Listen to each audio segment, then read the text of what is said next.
a melhorar o Brasil e a inspirar as pessoas e que outras pessoas ajudem a inspirar outras pessoas para mudar o Brasil, para ser um país lindo, um país próspero, um país sem pobreza, sem miséria, sem discriminação, ou tendo o mínimo disso, e não no máximo como a gente está hoje, uma situação lamentável, triste, dramática, pessoas morrendo, pessoas sem emprego, pessoas sem ter o que comer, pessoas morrendo no frio. Sem horizonte. Sem horizonte nenhum. Mas por que dá para mudar. Por que você acha que a gente chegou nessa dicotomia, nessa coisa tão rasa de esquerda e direita, de um ódio, de uma briga, e isso tá acima de tudo? Você falar sobre vacina, estão querendo... isso é de esquerda ou de direita? A vacina é de... Como assim a vacina é de esquerda ou de direita? Vacina de todos. Exatamente, mas qualquer coisa virou uma discussão entre esquerda e direita, isso ela não ajuda em nada. E eu não entendo. Você tem razão. Por que começou isso e como a gente acaba com isso? Porque quando eu vejo o panorama para a próxima eleição, é aterrador. A gente tá vendo Lula e Bolsonaro. É o horror versus o terror. A gente vai ter isso de novo? Não. A gente não vamos. Brigou para não ter isso e eu tô vendo esse filme acontecendo de novo e me dá um medo, entendeu? Porque essa terceira via, por isso que eu falei, só em novembro a gente vai começar a ter outros candidatos aparecendo. É uma coisa que o Lula de novo, tudo bem, o Lula tem uma história maravilhosa, legal, mas cara, o partido dele foi envolvido num escândalo absurdo de como que esse cara pode ser uma opção viável. E do outro lado a gente tem um Bolsonaro. Cara, sério, é uma opção viável depois de tudo que ele tá fazendo e a gente só tem essas duas opções e parece que é isso. Isso é uma coisa que deixa a gente, eu pelo menos, sendo mais velho... Sem esperança. Sem esperança, exatamente. Porque uma coisa é, estamos vendo um panorama difícil, mas eu tô vendo no horizonte uma coisa melhor. Agora a gente vê no horizonte isso, e aí? O que a gente faz? Muda. Primeiro, por que a gente chegou nessa briga horrível entre esquerda e direita, amigo brigando com amigo, familiar com familiar... Numa pandemia que eu achei que a gente ia se unir mais. Você não pensou? Falou, não, pandemia, todo mundo vai se unir. Era hora de unir todos. Mas foi o contrário. E o Brasil foi dividido. Exatamente, o Brasil foi dividido. E quem pagou essa conta? 526 mil mortos até agora. Por que aconteceu isso? Você fez uma análise da onde começou isso? Radicalismo. O radicalismo traz radicalismo. O que elegeu Jair Bolsonaro? O voto anti-PT. Exatamente. Que tem o Jair Bolsonaro? Eu não quero ser desrespeitoso com ninguém. Mas qual a inteligência do Jair Bolsonaro? Qual a biografia de Jair Bolsonaro? O que ele fez na vida que pudesse fazê-lo um líder que engrandecesse o seu mandato? Você não é capaz de dizer. Na hora certa. Ninguém é capaz de dizer, porque ele não fez. Ele até do exército foi expulso por incompetência, por insubordinação. Quem recomenda rachadinha e acha que isso é normal, quem rouba um tostão, rouba 1 milhão. Exatamente. Eu aprendi isso. Quem rouba um tostão, rouba 1 milhão. E ele se elegeu com esse discurso anticorrupção. E aí, de repente, anti-PT. O que elegeu o Bolsonaro foi ser o anti-PT. E ele não entendeu isso. Se ele entendesse isso... Nem tem capacidade para entender. Mas ele está mal assessorado. Mas ele está mal assessorado também. Porque se ele entendesse que o principal coisa que elegeu ele, que moveu, foi o antipetismo, ele entenderia que o que o pessoal viu no PT não queria ver no governo dele. Claro. E aí tá repetindo os mesmos erros. Rachadinha ok, tal. O que é? Essa rachadinha é uma coisa normal mesmo? Acontece? Claro que não é normal. Então, você roubar não é normal. Então, mas por que é colocado... Roubo é roubo. Tá no código. Que é colocado como se fosse tá no Código Penal. Não importa se você roubou R$1.000 ou R$1 milhão.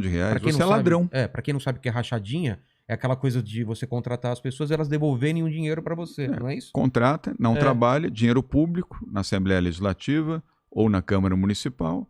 E depois ela não trabalha e ela fica com 10% ou 20%, dá 80% ou para o vereador ou para o deputado. Isso é roubo. É roubo de dinheiro público. Isso é roubar. O roubo não se caracteriza pelo volume. Roubo é roubo. Exatamente. Entendeu? E se alguém entra aqui na sua casa, rouba o seu equipamento de som, roubou. E se alguém entrou no banco e levou do banco R$1 milhão, roubou também. Os dois são ladrões. Você vai tipificar o roubo de acordo com o Código Penal, mas os dois são ladrões. E eu vejo... Então nós não podemos... a situação anterior também foi uma situação... Nunca se roubou tanto no Brasil. Os fins não justificam os meios, Rogério. Concordo. Não há como justificar alguém que atenda os pobres e os humildes. Rouba mais faz, não existe isso. Rouba mais não faz. Se justifica. Não se justifica. Por isso é uma posição de centro. É difícil. Você pode dizer, puxa, mas é difícil. Mas é difícil. Mas existe. A posição de centro é uma posição equilibrada, que sabe conversar com a esquerda e com a direita, e longe dos radicalismos, longe do populismo. O populismo não leva a nada. O populismo leva ao que aconteceu na Venezuela, o que aconteceu em Cuba, o que aconteceu em outros países que se perderam ou na direita ou na esquerda. Hitler o que era? Um direitista, uma extrema-direita. Mussolini na Itália, Benito Mussolini o que era? Um extrema-direita. Um radical de direita, não era de esquerda. Aliás, cresceram, por quê? Se colocaram contra o comunismo. Ah, comunismo, qui in Italia non c'è possibilità. Aí, pá, transformou o fascismo num fascínio que levou milhões de italianos à morte. E a destruição completa da Itália, que só se recuperou depois do final da Segunda Guerra Mundial. E a Alemanha, que foi destroçada também pela guerra, e 6 milhões de judeus perderam a vida, pagaram com a sua vida. E até hoje, um drama, um trauma na vida de milhões de pessoas, de descendentes de judeus que foram assassinados, foram eliminados por Adolf Hitler. O que era Hitler? Era uma extrema-direita, um fascínora. Você entende? Tem Stalin do outro lado também. Assim como Stalin. Aí vamos do outro lado. Stalin matou, assassinou milhões de russos pela esquerda. Exatamente. Populismo. E outros tantos. O extremismo, né? O extremismo. Mas o caminho do centro é o caminho do equilíbrio, é o caminho da paz, é o caminho do entendimento, é o caminho do crescimento, do respeito pela democracia, da liberdade, da oportunidade, do respeito por aquelas pessoas que pensam diferente e que não necessariamente pensam como você e nem por isso devem ser tratadas como antagonistas e eliminadas ou ameaçadas de morte ou emparedadas pelas fake news, ou canceladas, ou por arma no coldre ou na sua cabeça. Uma versão moderna que é cancelamento, é tirar o emprego da pessoa por causa de pensamentos diferentes. É um erro. Mas a última eleição meio que mostrou que os lados mais extremos não ganharam muita coisa não, né? Você fala das eleições municipais o Bolsonaro, agora, 2020. O Bolsonaro, já está caindo. O PT já caíram. Foi um recado um pouco, né? Claro.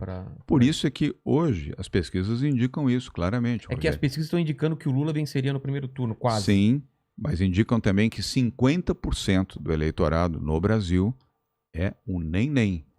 Nem Lula, nem Bolsonaro. Eles podem ter uma porcentagem grande, mas tem rejeição muito grande. Muito alta. E o Bolsonaro fazendo jus, porque todo dia faz bobagem, todo dia comete atrocidades. E a lembrança do Lula não traz esse entusiasmo, traz a circunstância de que hoje ele venceria o Bolsonaro. Mas as eleições são em outubro de 2022, e o Lula quer não mais, agora. O Lula quer mais que o Bolsonaro continue. Ele não claro, quer que o Lula... o melhor adversário para o Lula é o Bolsonaro, evidente. Exatamente. Não é ter alguém que seja capaz de enfrentá-lo. E o melhor adversário para o Bolsonaro. E sim alguém que já sucumbiu à sua própria conduta e sucumbirá ainda mais ao Lula. O Bolsonaro está assim, no desfiladeiro. Mas aí eu vou ter que fazer uma provocação.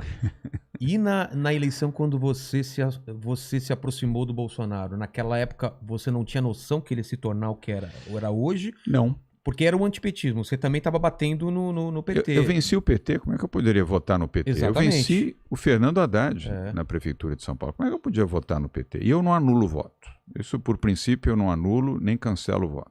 Eu não voto em branco e nem cancelo. Eu tomo lado. Decisão. E tomei uma decisão. Agora, eu ouvi do Bolsonaro que ele teria Sérgio Moro como ministro. O que ele fez com o Sérgio Moro? Defenestrou, demitiu o Sérgio Moro e hoje ainda intimida o Sérgio Moro. O Sérgio nem está vivendo mais no Brasil, está vivendo em Washington, nos Estados Unidos. Vou fazer um programa liberal, vou desestatizar, privatizar. O que privatizou? E a TV? Nada. A TV Lula, Brasil, sei lá como é que chama. Ele chamava de TV Lula, né? Lembra? Continua, tá lá. Vou acabar, vou ter... Que é um absurdo, tá lá. Cheio de gente fazendo o quê? Só exaltando. Bolsonaro é o máximo, Bolsonaro é um gênio, Bolsonaro é isso, Bolsonaro é aquilo. O dia inteiro deve ter lá 400, 500 pessoas ganhando salário de dinheiro público para ficar exaltando a figura do Bolsonaro. Não cumpriu com nada. Ainda agrediu o meio ambiente, colocou fogo em parte da Amazônia. Um absurdo completo.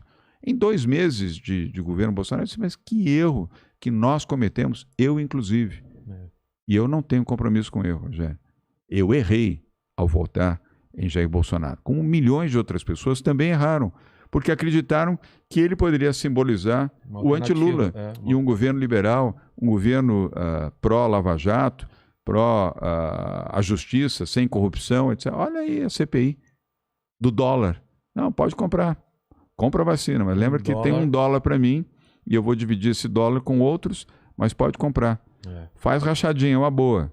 Né? 01, 02, 03, pode fazer rachadinha, porque o pai do 01, do 02, do 03 fez rachadinha e ensinou os filhos a fazerem rachadinha. Olha onde é que a gente foi parar. Então, nem Lula, nem Bolsonaro, nem horror, nem terror. Eu não quero ser descortês aqui, nem fazer acusações para ninguém. A justiça fará isso. E a justiça divina também. O meu campo é outro.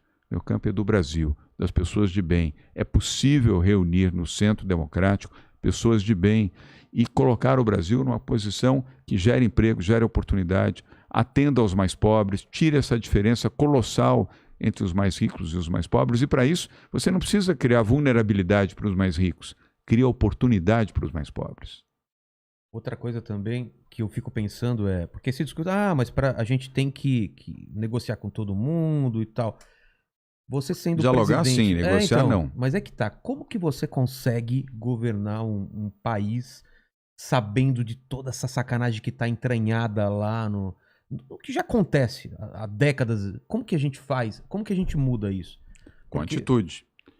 Com atitude. Eu assumi o governo de São Paulo e fiz um secretariado dos melhores nomes que eu pude encontrar. Não perguntei para ninguém se tinha votado em mim, se não tinha votado, se era à esquerda, se era à direita. Tem que ser honesto, decente, não vou contratar malandro para ser secretário de Estado, e tinha que ter competência. E trouxe pessoas competentes. O que aconteceu? Nós estamos fazendo um ótimo governo, modéstia à parte. É um governo coletivo. São Paulo, para dizer, está exagerando, não estou exagerando não. São Paulo, só no primeiro trimestre desse ano, gerou quase 300 mil novos empregos. 297 mil novos empregos no primeiro trimestre desse ano. São Paulo vai crescer, ao término deste ano, 7,6%. O Brasil vai crescer 5%. São Paulo cresceu mais do que o Brasil em 2019, 2020, vai crescer mais em 2021. E sabe quando isso aconteceu antes? Nunca. São Paulo já cresceu igual ao Brasil. Mais do que o Brasil? Não. Por quê? Boa equipe, bom time. Henrique Meirelles como secretário da Fazenda, Patrícia Ellen, secretário de Desenvolvimento Econômico, o Rosselli como secretário de Educação, um timaço de pessoas em várias áreas diferentes, na agricultura, na cultura, no turismo, no esporte, no lazer, no desenvolvimento social, proteção, o governo que fez o Vale Gás, o governo que fez a dignidade íntima para oferecer absorventes femininos para as mulheres e para as meninas. É o Vale Gás?